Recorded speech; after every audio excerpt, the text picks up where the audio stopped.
Kita baca sama-sama satu ayat ini. Matius 6 ayat 30 berapa? 3. Ya, sama-sama. 2, 3. Tapi carilah dahulu kerajaan Allah dan kebenarannya, maka semuanya akan ditambahkan kepadamu. Sekali lagi. 2, 3. Tetapi carilah dahulu kerajaan Allah dan kebenarannya, maka semuanya itu akan ditambahkan kepadamu. Amin. Silakan dulu. Hari ini kita akan bersama-sama belajar tentang bagaimana memahami kerajaan Allah dan paketnya, yaitu kebenarannya. Kita tidak bisa mencari kerajaan Allah sambil meninggalkan kebenarannya. Jadi kebenaran adalah paket tak terpisahkan dari kerajaan Allah. Sebelum lanjut, saudara-saudara yang mau ke toilet mungkin boleh, supaya sementara firman yang mau ke toilet atau yang mau ke mobil kalimat dulu.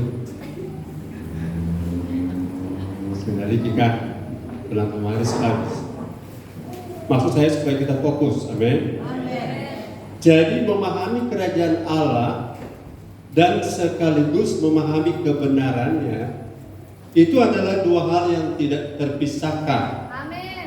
Katakan amin. Amin. Tidak terpisahkan itu artinya seperti saudara boleh punya handphone, tapi kalau saudara tidak punya pulsa, handphone tidak ada guna. Kalau saudara punya handphone, itu fungsi yang kita bicara soal bertelepon ya. Nah kemudian saudara punya pulsa, punya handphone, punya pulsa tapi tidak punya baterai, maka handphonemu tidak berguna. Punya handphone, punya pulsa, punya baterai, tidak ada signal, maka handphonemu tidak berguna kalau semua pelengkap itu ada. Katakan amin. Amin. Kerajaan Allah, kita bisa bicara kerajaan Allah, tetapi pelengkap dari kerajaan Allah yang tidak bisa pisah adalah kebenarannya. Nah, kebenarannya ini bagian yang mungkin kalau kerajaan Allah bagian yang menarik, tapi kebenaran adalah bagian yang kurang populer. Saudara, saya mau sharing dengan saudara tentang keadaan gereja sekarang ya.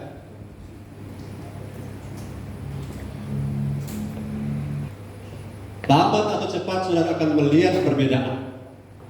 Melihat perbedaan antara orang-orang yang hidup dalam kerajaan Allah dengan orang-orang yang tidak bersedia hidup dalam kerajaan Allah. Katakan haleluya. Dan ini tidak terlihat secara materi. Sebab orang yang hidup dalam kerajaan Allah bukan soal materi, bukan soal makanan, bukan soal pangkat gelar, tapi soal spiritual. Yang nanti kalau zaman antikris datang, semua akan tersingkap. Kalau Tuhan datang, semua akan tersingkap. Kualitas apa yang sedang kita bangun di gereja kita? Katakan haleluya. Coba kita lihat di Ibrani pasal 12, 25, 27, 25, 26, 27, 28. Saya sudah berdoa supaya firman ini tertanam di tanah hati yang baik. Haleluya, firman Tuhan, jagalah supaya kamu jangan menolak Dia yang berfirman, sebab jikalau mereka yang menolak Dia yang menyampaikan firman Allah di bumi tidak luput, apalagi kita, jika kita berpaling dari Dia yang berbicara dari sorga. Ayat 6. Waktu itu suaranya mengguncangkan bumi, tetapi sekarang Ia memberikan janji, satu kali lagi aku akan mengguncangkan bukan hanya bumi saja, melainkan langit juga. Ayat 27.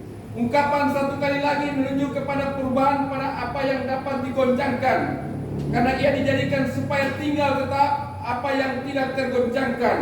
Ayat 28. Jadi karena kita menerima kerajaan yang tidak tergoncangkan, malah kita mengucap syukur dan beribadah kepada Allah menurut cara yang berkenan kepadanya dengan hormat dan takut. Yes.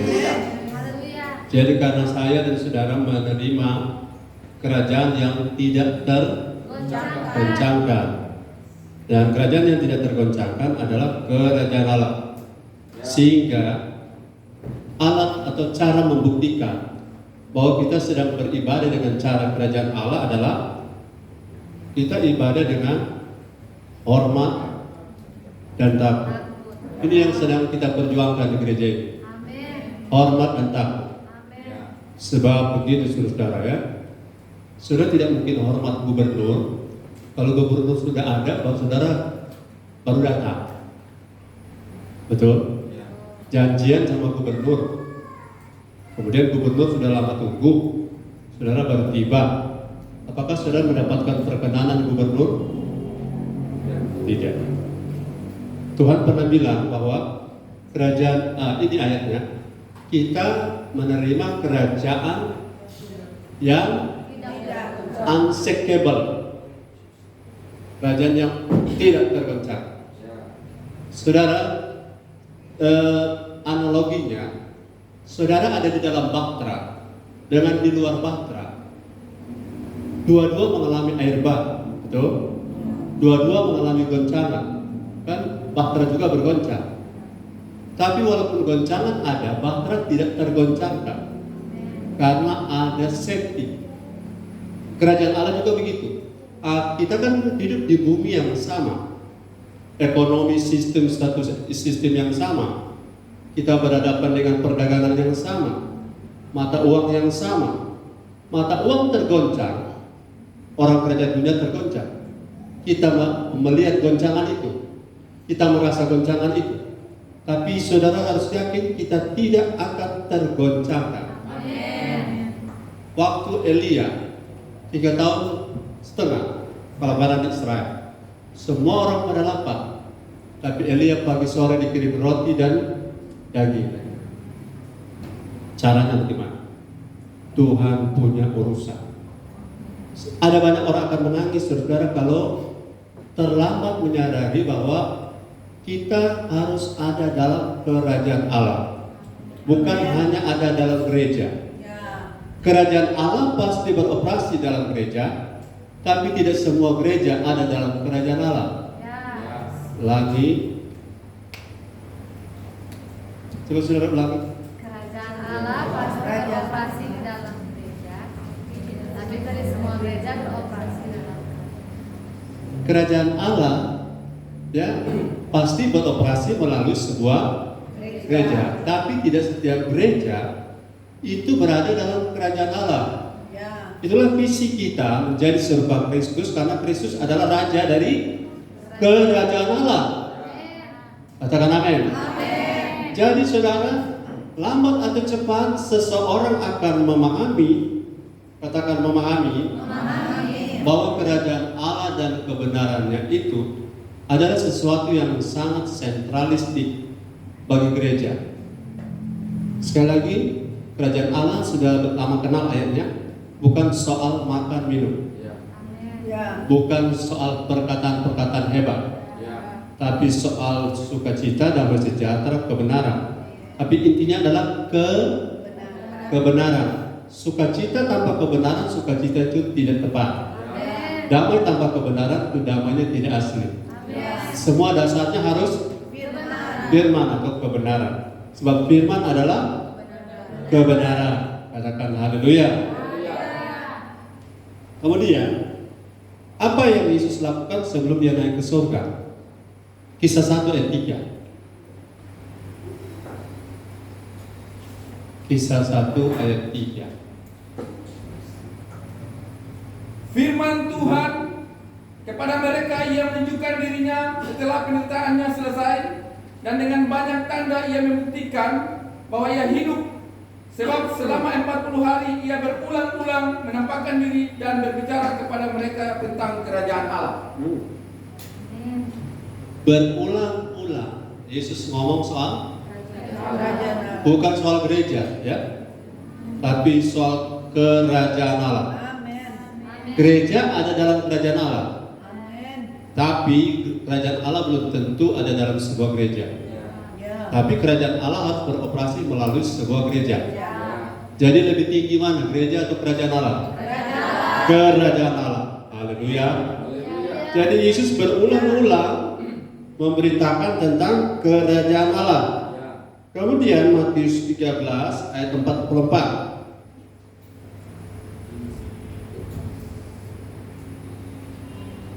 Firman Tuhan, hal kerajaan surga itu seumpama harta yang terpendam di ladang, yang ditemukan orang, lalu dipendamkannya lagi.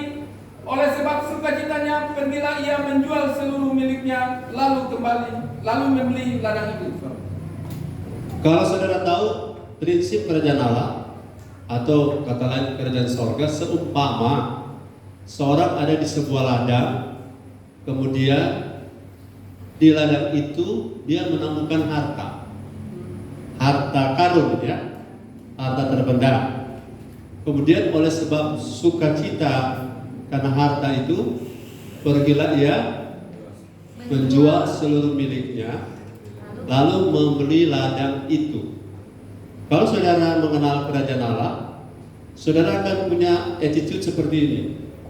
Apapun demi kerajaan Allah. Apapun kerajaan Allah lebih penting.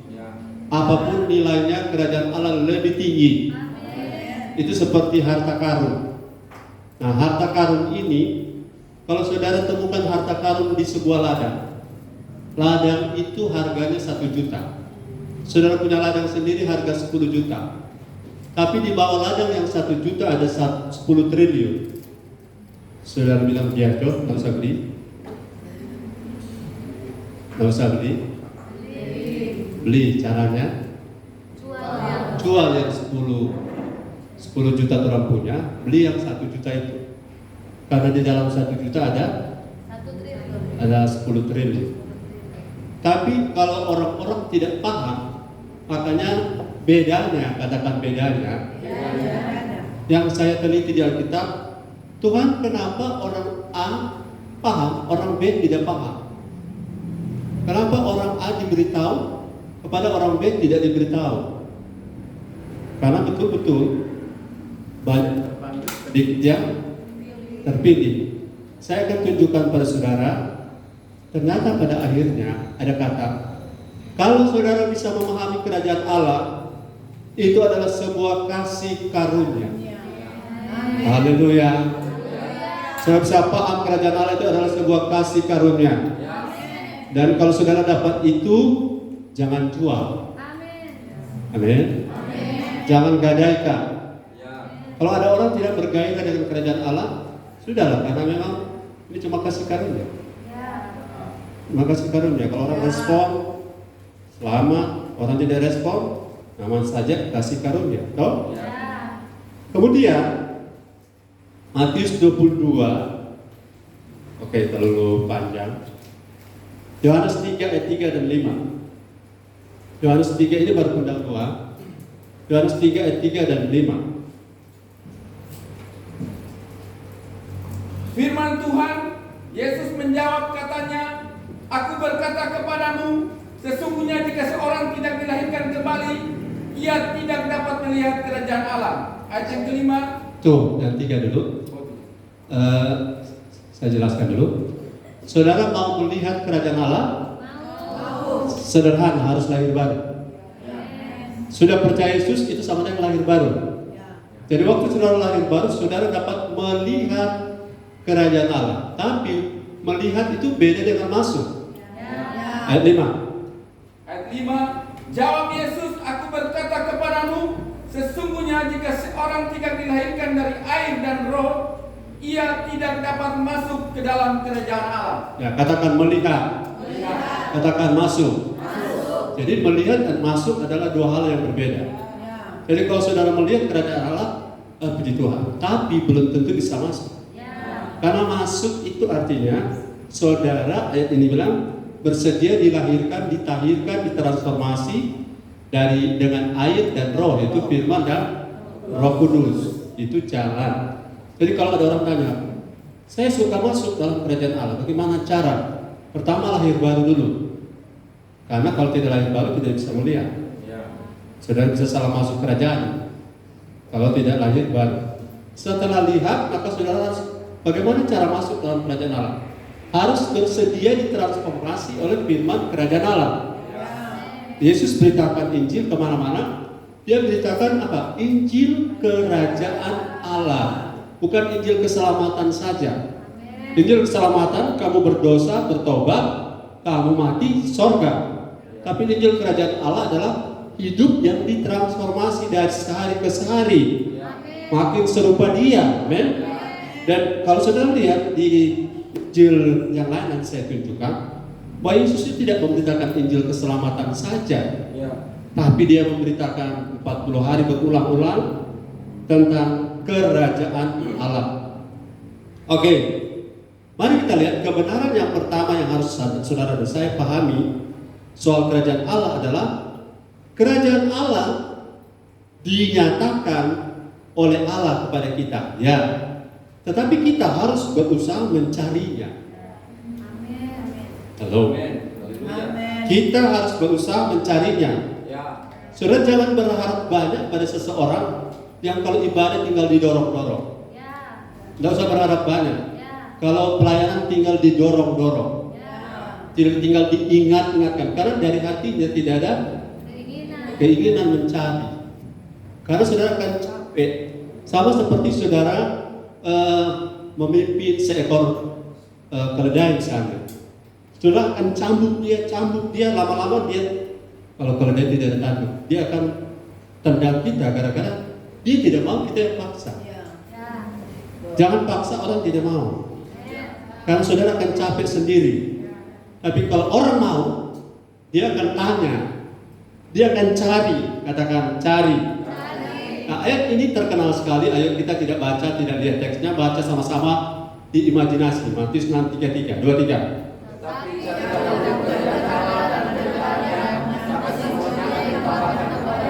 Cari dahulu apanya? Setelah itu cari selain kerajaan Allah, cari apanya? Kebenaran tidak boleh pisah dengan kerajaannya. Jadi kalau saudara cari kerajaan Allah, saudara bisa dapat. Dan kalau saudara tidak berusaha cari, carilah maka kamu akan hidup. Carilah Tuhan maka kamu akan hidup. Carilah maka kamu akan mendapat. Ketoklah maka pintu akan dibukakan. Mintalah maka kamu akan diberi. Itu bukan soal roti saja, tapi soal kebenaran tentang kerajaan Allah. Kalau saudara, seseorang tidak cari, seseorang tidak lapar haus, seseorang tidak minta, 1000 pendeta datang padanya, tidak akan ada perubahan. Katakan haleluya. Karena kerajaan Allah disediakan oleh Tuhan, tetapi untuk kita masuk, kita yang harus bergerak. Amin. Yang mencari, cari dahulu kerajaan Allah dan kebenaran. Yang mencari Tuhan untuk kita. Kita yang harus bergerak. Katakan saya harus mencari kerajaan Allah. Matius 4 ayat 23. Firman Tuhan, Yesus pun berkeliling di seluruh Galilea. Ia mengajar dalam rumah-rumah ibadat dan memberitakan Injil kerajaan Allah serta melenyapkan segala penyakit dan kelemahan di antara bangsa itu. Perhatikan ayat ini ada muncul beberapa kali di tempat lain, tapi tidak saya bacakan. Mana lebih dulu, beritakan Injil atau sembuhkan orang? Beritakan Injil. Maksudnya beritakan Injil kerajaan Allah atau sembuhkan sakit? Injil kerajaan Allah. Yang benar adalah kasih tahu tentang kerajaan Allah, baru kita layani kesembuhan. Yes, amin. Itu pola Yesus. Nanti saudara lihat di ayat lain. Saudara boleh lihat di Lukas 4:43. Supaya ada 2 bukti mungkin. Lukas 4 ayat 43. Tetapi ia berkata kepada mereka, juga di kota-kota lain aku harus memberitakan Injil kerajaan Allah, sebab untuk itulah aku diutus. Untuk apa Yesus diutus? Memberitakan Injil kerajaan Allah. Apakah kesembuhan juga? Ya. Tapi yang inti adalah memberitakan Injil kerajaan Allah. Itu sudah disediakan kan? Sudah disampaikan bukan? Dan sekarang kita mudah, sudah ditulis di firman. Firman tertulis, tugas kita sekarang adalah kalau kita pengen memahami kerajaan Allah, tidak boleh tidak kita yang cari. Ayo saudara-saudara agak salah paham dengan saya karena mungkin saya terkesan agak keras. Tapi saya punya misi itu jelas. Orang benar saja hampir-hampir tidak selamat. Apalagi orang fasik dan orang berdosa. Atau orang malas, orang acuh tak acuh dengan Tuhan. Hanya karena jadwal pelayanan orang aktif. Kalau tidak ada jadwal orang non aktif. Itu berarti tidak dari dalam. Coba karena ada tugas. Kalau tidak ada tugas, mana-mana coba. Kalau begitu, itu bukan tugas saya. Bukan untuk itu saya jadi gembala. Saya jadi gembala supaya semua paham kerajaan Allah itu sesuatu yang berharga. Seperti harta karun kita harus mencarinya. Katakan haleluya. Nah, kalau saudara mencari kerajaan Allah di sini, saya ingin saudara pahami bahwa kalau saudara mencarinya, maka tidak mungkin kerajaan Allah yang bergerak untuk saudara. Saudara yang harus bergerak. Yang datang ke gereja ini yang bergerak adalah kita. Saya yang bergerak. Dan saya yakin saudara, seseorang yang lapar dan haus akan kebenaran, dia dilarang pun dia datang. Lagi, seseorang yang lapar dan haus akan kebenaran, dilarang pun dia datang. Tapi orang yang tidak lapar dan haus akan kebenaran, dibujuk pun, dijemput pun belum tentu dia mau. Itu bedanya. Haleluya. Sehingga kita jangan apa istilahnya tersandung dengan keadaan. Saya bersyukur kalau saya punya rasa lapar dan haus cari Tuhan. Cari kerajaan Allah. Karena keselamatan itu masing-masing. Katakan keselamatan itu masing-masing. Ayo kita mampir. Supaya saudara jangan salah paham. Kita punya tujuan kalau boleh tidak ada yang binasa di gereja. 1 Petrus 4 ayat 18. Kita keluar konteks sedikit. Cari Tuhan, katakan cari Tuhan. Bilang kiri kanan, cari kerajaan Allah. Jangan santai-santai. Ya. Firman Tuhan 1 Petrus 4 ayat yang ke-18. Dan jika orang benar hampir-hampir tidak diselamatkan, apakah yang akan terjadi dengan orang fasik dan orang berdosa? Haleluya. Ini ayatnya sudah lama ada tuh sini. Orang benar nyaris tidak diselamatkan. Mana saudara pilih? Nyaris selamat atau nyaris neraka? Mana saudara pilih? Bro, nyaris kita nyaris masuk surga. Atau nyaris masuk neraka? Yang benar adalah nyaris masuk neraka. Ya. Jadi kalau saudara ada di gereja, tujuannya memastikan posisi ini. Saya mau memastikan. Saya tidak mau jadi gembala upahan, terima persepuluhan, kemudian saya tidak ajarkan kebenaran. Saya ajarkan kebenaran, karena kebenaran itu adalah inti dari kekristenan. Kebenaran adalah Kristus, betul? Kristus dalam kita dalam Kristus. Kristus adalah kebenaran. Kebenaran itu adalah firman. Siapa menolak kebenaran tadi apakah? Akan tergoncangkan. Jadi kalau orang benar ampernya nak mau selamat, oh kasihan. Apa yang akan terjadi dengan para homo, para lesbi, para LGBT? Apa yang akan terjadi? Haleluya. Apa yang akan terjadi dengan orang-orang yang bergereja hanya kejar-kejar mujizat?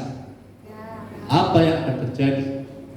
Apa yang akan terjadi dengan orang-orang yang bergereja bukan fokus bertumbuh tapi fokus melihat perkara-perkara meraihkan? Apakah mujizat itu salah? Tapi Tuhan punya prioritas adalah berita kerajaan Allah. Baru yang lain ditambahkan. Karena ada banyak orang disembuhkan belum tentu menemukan Tuhan. Karena mereka hanya butuh Tuhan pada batas kesembuhan. Sampai mati sudah sakit, itu bukan salahnya Tuhan. Karena kita harus jaga kesehatan kita sendiri, bukan? Saya dan saudara tidak sembuh. Yang paling penting, sorga adalah milik kita. Haleluya. Dan saya percaya orang benar itu kalau hampir tidak selamat. Artinya begini, kalau ukuran orang sejaga hidup saja masih bisa masuk neraka, apalagi orang-orang yang santai-santai dengan Tuhan, cuma mencari bagian senangnya Tuhan, cuma bagian yang euforianya dengan Tuhan. Sedangkan orang yang sudah sungguh-sungguh sangkal diri, pikul salib setiap hari, masih bisa masuk neraka. Apalagi orang yang seperti saya bilang tadi. Jadi cari dahulu kerajaan Allah, karena ini kebenarannya tidak bisa diputar. Tuhan tidak tawar-tawarkan. Minta maaf tadi ya. Ada lagu tadi Sali namanya.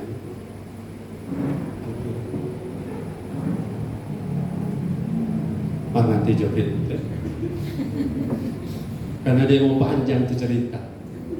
Karena ada banyak orang punya ajaran lewat lagu. Ternyata nanti berikut ya. Haleluya. Saya berkaitan dengan firman. Kerajaan Allah tidak datang sendiri, sudah disediakan. Kalau saudara mau makan cuantin, apa cuantin yang datang pada saudara? Tidak. Kita yang harus mendekati cuantin. Kecuali pesan apa? GoFood. Haleluya. Yang kedua, masih tahan saudara? Yes. Haleluya. Kebenaran tentang kerajaan Allah. Saudara, saya sudah pada level begini. Yang buka hati silakan buka. Yang tidak buka hati tanggung jawab masing-masing. Katakan amin. Amin. Yang kedua, kerajaan Allah memiliki nilai tadi seperti harta terpendam. Mari kita baca Matius 13 kembali ayat 44. Kerajaan Allah memiliki nilai. Katakan memiliki nilai. Atau nilai atau harga. Saya pinjam uang 100.000, nanti dikembalikan. Baca itu. Firman Tuhan Matius 13 ayat 44. Hal kerajaan surga itu seumpama harta yang terpendam di ladang, yang ditemukan orang, lalu dipendamkannya lagi. Oleh sebab sukacitanya, pergilah ia menjual seluruh miliknya, lalu membeli ladang itu. Mari kita bicara soal nilai. Soal nilai. Saudara tahu negara Venezuela? Tahu Venezuela? Nah, apa yang terjadi di Venezuela? Uang 15 sampai 25 juta hanya untuk membeli beras 1 liter. Di negara di Afrika, uang 1 triliun hanya untuk beli sabun. Itu karena inflasi. Saya bicara soal nilai. Nilai ya. Nilai-nilai yang sifatnya sementara dan nilai-nilai yang sifatnya kekal. Halo, mana yang kekal? Damai sejahtera atau uang? Damai sejahtera. Haleluya. Mana yang kekal?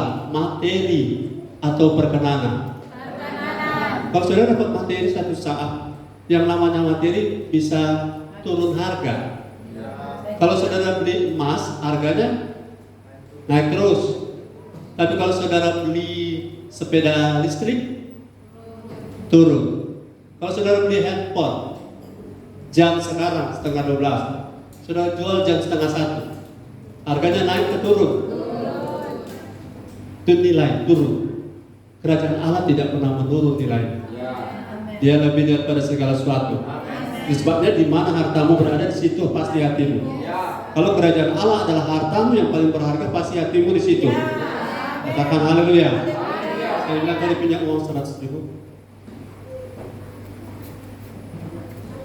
Minta izin ya, ada sponsor OBK, minta izin mau pakai satu.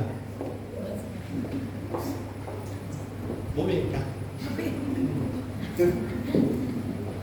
Ya, oke. Saya minta izin ya, kamu gigi saja.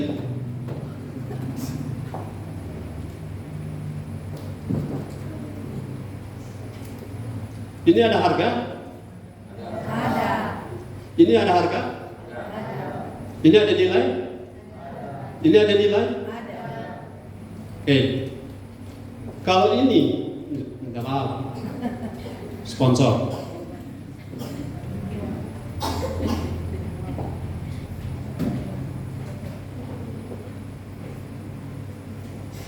Masih ada harga?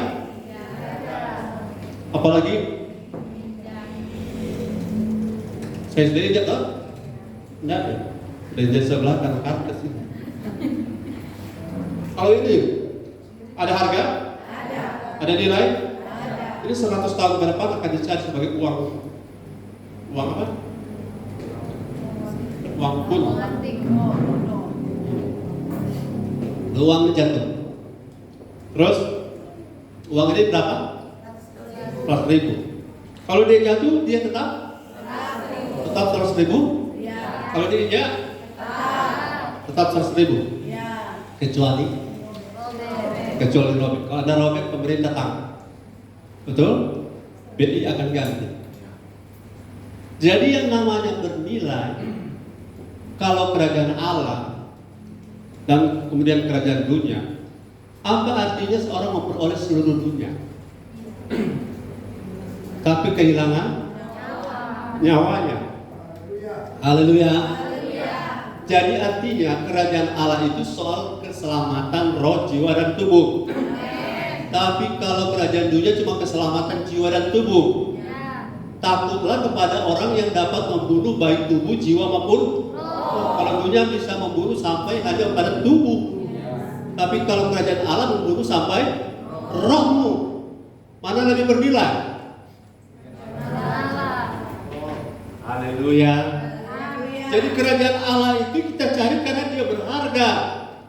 Mana ada orang rela masuk lubang pantongan di langit sana kan? Siola.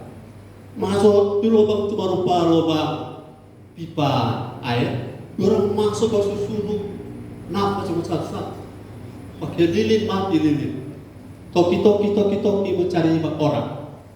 Kok jangan pakai di pipa nongka, tiba-tiba longsor, mati. Ada banyak kejadian. Kenapa ada orang rela menderita begitu? Karena mencari harta yang berharga. Nyada ada orang sampai lubang pantongan masuk cuma mencari goro. Betul? Jadi kalau saudara paham mencari kerajaan Allah itu sesuatu yang berharga. Jadi kalau saudara ibadah berarti sedang mencari kerajaan Allah. Karena itu berharga. Dan suatu saat akan beda. Suatu saat orang yang cuma ibadah sekedar ibadah dengan ibadah cari kerajaan Allah akan berbeda. Mari kita lihat. Saya tidak siapkan ayatnya.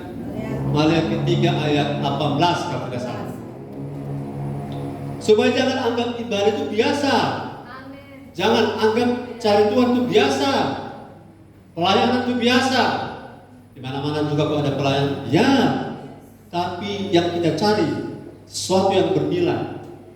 Bukan soal materi. Bukan soal makan minum. Ya. Firman Tuhan Maliaki 3 ayat yang ke-18, maka kamu akan melihat kembali perbedaan antara orang benar dan orang fasik, antara orang yang beribadah kepada Allah dan orang yang tidak beribadah kepadanya. Saya tanya, apa beda ibadah? Sama-sama ibadah, tetapi jauhilah mereka itu. 2 Timotius 3 ayat 5 bilang, kenapa tidak disuruh berteman? Karena ibadah itu punya kuasa. Kalau ibadah punya bertahun-tahun ibadah, harusnya kita makin berubah. Berubah artinya makin tunduk pada firman. Itu kuasa ibadah. Jadi kalau disebut ada perbedaan karena beribadah, ibadah sama-sama orang Israel ibadah. Tetapi ibadah yang transformatif atau ibadah yang akomodatif itu beda. Transformatif artinya mengubah. Akomodatif hanya yang penting ibadah. Ada ibadah, rasa tenang, rasa lega ada masuk, betul? Tapi bukan itu ibadah yang Tuhan cari. Ibadah yang Tuhan cari adalah ibadah setiap kali dengar firman ada sesuatu yang berubah di dalam kita. Sesuatu yang berubah. Karena kalau dari segi waktu sudah boleh jadi pengajar, terus masih cengeng, suka tersinggung, berarti tidak berubah. Katakan amin. Katakan sama-sama haleluya. Lihat, ya nilainya bukan soal makan minum. Roma 14 ayat 17. Ini berita makan berat seciri. Firman Tuhan Roma 14 ayat yang ke-17, sebab kerajaan Allah bukanlah soal makanan dan minuman, Ya. tetapi soal kebenaran, damai Ya. sejahtera, dan sukacita oleh Roh Kudus. Saudara jangan tertarik pada sebuah ibadah karena ada makanan. Ya. Kenapa? Kerajaan Allah, walaupun makanan minuman itu penting. Doa puasa lihat orang pun ada makanan kesian, terpaksa Tuhan altar pulang dulu. Makan dulu, bangun tidur sedikit, datang latihan jam 8 malam. No, gara-gara orang tidak sedia. Makan minum itu penting secara jasmani. Tapi kerajaan Allah bukan soal makan dan minum. Perhatikan baik-baik nilainya, katakan haleluya. Jadi kalau saudara tertarik karena sesuatu acara ada makan dan minum, hati-hati.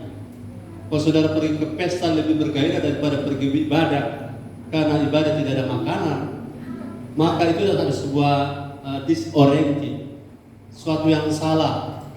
Saya harus bergairah kalau saya cari Tuhan. Karena saya cari Tuhan, cari kerajaan Allah. Karena kerajaan Allah itu lebih daripada harta terpendam. Kemudian kerajaan Allah itu nilainya lebih daripada makan dan minum. Apakah menyediakan makanan bagi orang-orang yang ibadah itu baik? Baik. Yesus memberi makan berapa? 5.000 orang. Halo, saya sudah bilang yang mau ke toilet dari tadi, bukan keluar saat khotbah. Haleluya. Jadi pada saat Yesus memberi makan 5.000 orang, apakah Yesus memberi makan atau cuma sekedar cerita? Dia betul-betul memberi makan, ya. Jadi ketika memberi makan, sesudah itu Yesus memberi makan, mereka punya roh. Mereka punya roh dikasih makan. Dengan cara apa? Yesus bilang, kamu mencari aku cuma karena kamu ada makan. Betul? Dan sesudah itu apa yang terjadi?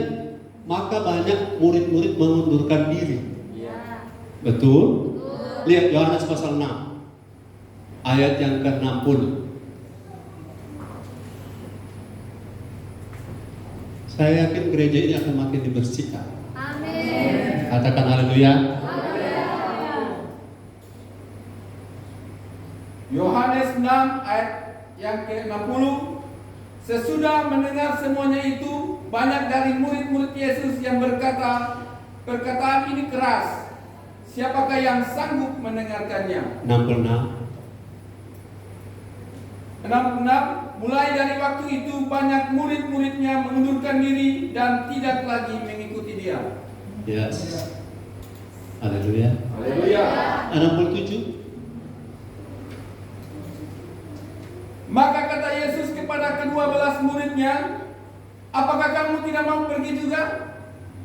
68. Jawab Simon Petrus kepadanya, Tuhan, kepada siapakah kami akan pergi?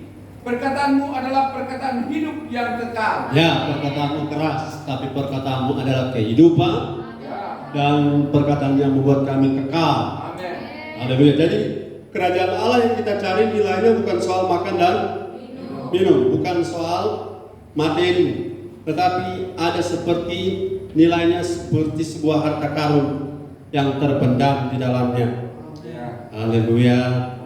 Yang ketiga, kebenaran ketiga, supaya kita tidak salah paham soal kerajaan Allah. Kerajaan Allah harus satu paket dengan kebenarannya.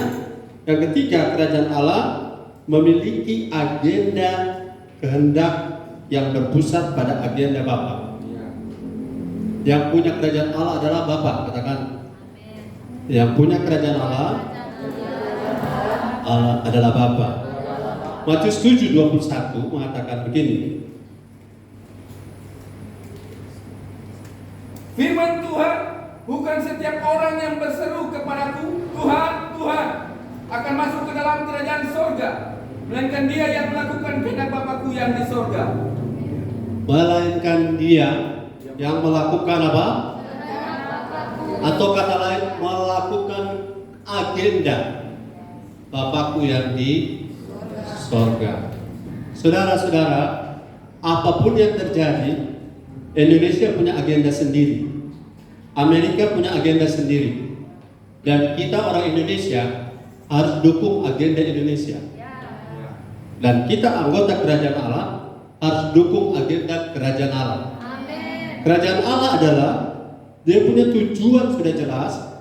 Roma 8 ayat 28, 30, 31. Firman Tuhan Roma 8, 28, 30, 31. Kita tahu sekarang bahwa Allah turut bekerja dalam segala sesuatu untuk mendatangkan kebaikan bagi mereka yang mengasihi Dia, yaitu bagi mereka yang terpanggil sesuai dengan rencana Allah. Ayat 30. Dan mereka ditentukannya dari semula, mereka itu juga dipanggilnya, dan mereka yang dipanggilnya, mereka itu juga dibenarkannya. Mohon permisi, ayat 29 dibaca. Sebab semua orang yang dipilihnya dari semula, mereka juga ditentukannya dari semula untuk menjadi serupa dengan gambaran anaknya, supaya ia, anaknya itu, menjadi yang sulung di antara banyak saudara.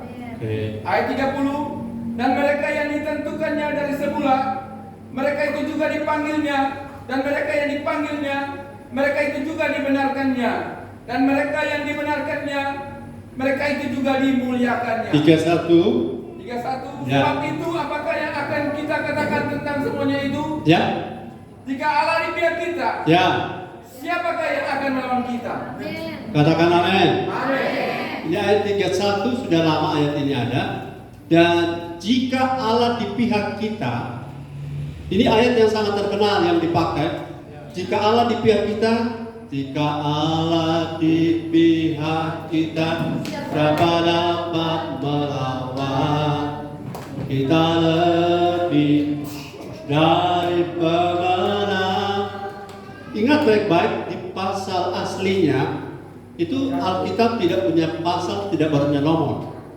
Jadi ayat 31 ini adalah sambungan dari ayat 30 dan 29. Saudara mau berkemenangan? Amin. Mau lebih dari pemenang? Amin. Caranya cuma satu, jadilah serupa Kristus. Amin. Kalau kita jadi serupa Kristus, kita lebih dari pemenang. Karena siapa lawan Kristus? Tidak ada. Haleluya. Jadi saudara tidak bisa di luar Kristus dan mengatakan Allah di pihak kita. Tidak bisa. Saudara tidak bisa Kristus di dalam kau tidak didewasakan dan mengatakan siapa lawan kita. Nanti iblis akan bilang aku lawan kamu. Betul? Aku lawan kamu. Kenapa? Yang iblis takuti tidak ada seorang pun kecuali Yesus. Nah, benih Kristus itu dalam kita, kalau dia terupgrade jadi dewasa, itu yang iblis takuti selama ini. Katakan haleluya. Lebih takut lagi kalau dia temukan di gereja kita makin banyak orang serupa Kristus. Satu saja keok dia, apalagi kalau ada Kristus-Kristus yang lain. Maksudnya orang-orang yang serupa Kristus. Saya yakin saudara, inilah nilai yang Tuhan taruh. Agenda Bapa kita ada di bumi. Sebab agenda yang sebenarnya kan, pas percaya langsung masuk surga. Tapi kenapa kita masih dibiarkan hidup di bumi? Supaya kita berkemenangan di bumi dengan cara menjadi serupa Kristus. Kristus dimuliakan, kita dimuliakan. Kristus menang, kita menang. Dan jika Kristus itu ada dalam kita, siapa lawan kita? Tidak ada.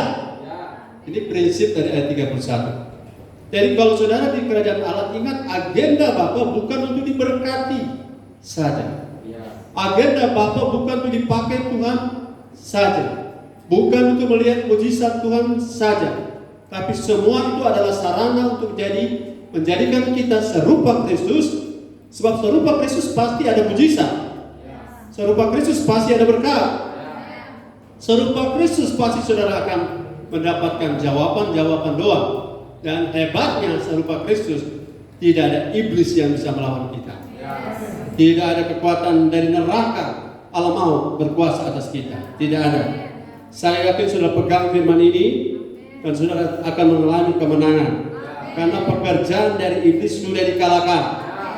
Haleluya. Keempat, kebenaran keempat, kerajaan Allah memiliki standar menurut standar dari raja itu sendiri.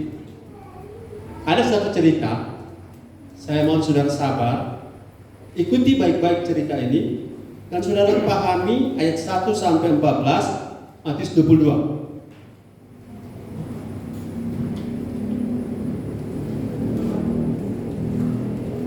Firman Tuhan Matius 22 ayat 1 sampai ayat yang ke-14.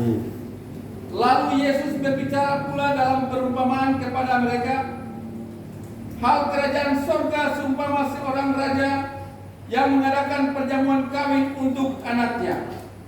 Ia menyuruh hamba-hambanya memanggil orang-orang yang telah diundang ke perjamuan kawin itu, tetapi orang-orang itu tidak mau. Ia menyuruh pula hamba-hamba lain, pesannya, katakanlah kepada orang-orang yang diundang itu, sesungguhnya hidangan telah kusediakan, lembu-lembu jantan dan ternak piaraanku telah disembelih, semuanya telah tersedia. Datanglah ke perjamuan kawin ini.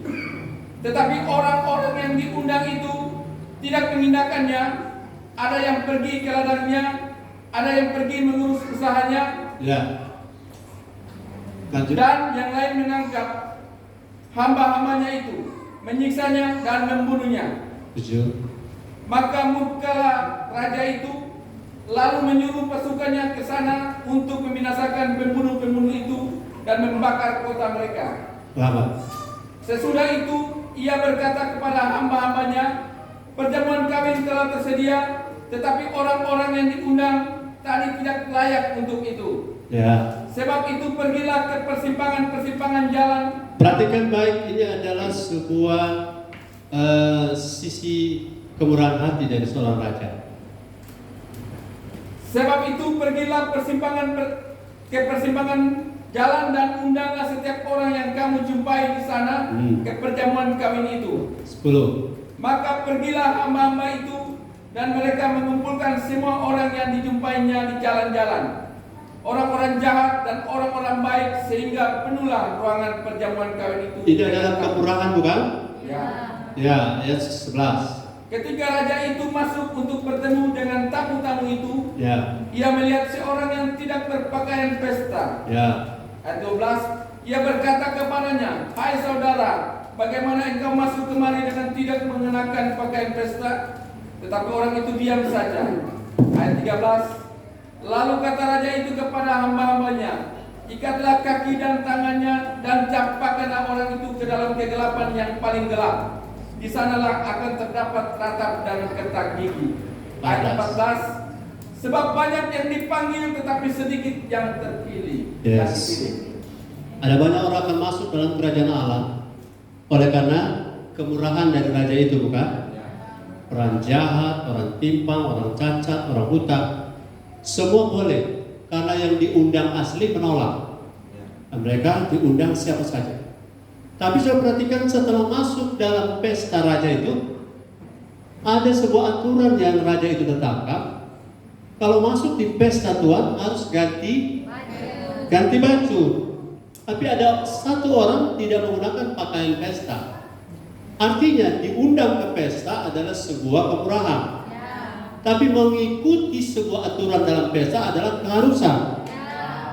Bisa tangkap ini?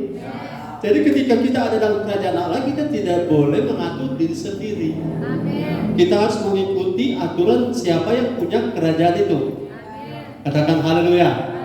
Jadi ketika orang ini tidak berpakaian seperti yang dikehendaki oleh raja, memang ayat ini saya pikir tidak masuk akal, tapi kenyataannya begitu ceritanya, bukan? Dia diambil dan dilempar ke dalam kegelapan dan ratap dan ketak gigi. Apakah Tuhan jahat? Saya jawab tidak.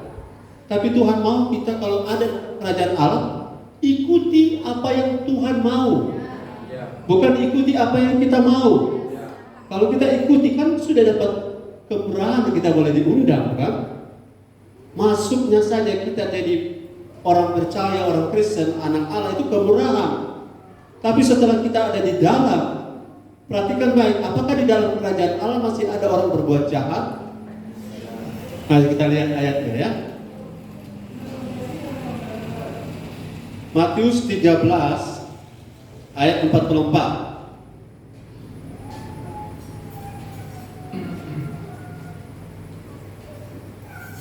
Hal kerajaan surga itu seumpama harta yang terpendam di ladang, yang ditemukan orang, lalu dipendamkannya lagi. Oleh sebab sukacitanya pergilah ia menjual seluruh miliknya, lalu membeli ladang itu. Oke, yang saya maksud adalah ayat tentang mengusir orang-orang yang dalam Matius 13. Coba lihat 41 sampai ayat 43. Matius 13 ayat 43. Pada waktu itulah orang-orang benar akan bercahaya seperti matahari dalam kerajaan Bapa mereka. Ya, Siapa bertelinga, hendaklah ia mendengar. ayat 42. Semuanya akan dicampakkan ke dalam dapur api. Di sanalah akan terdapat ratapan dan kertakan gigi. Coba saudara bantu saya di mana ayat itu tentang pembuat kejahatan dalam kerajaan Allah. Saya sudah catat tapi tidak sempat. Matius berapa? Matius 13 ayat 41. 41 coba.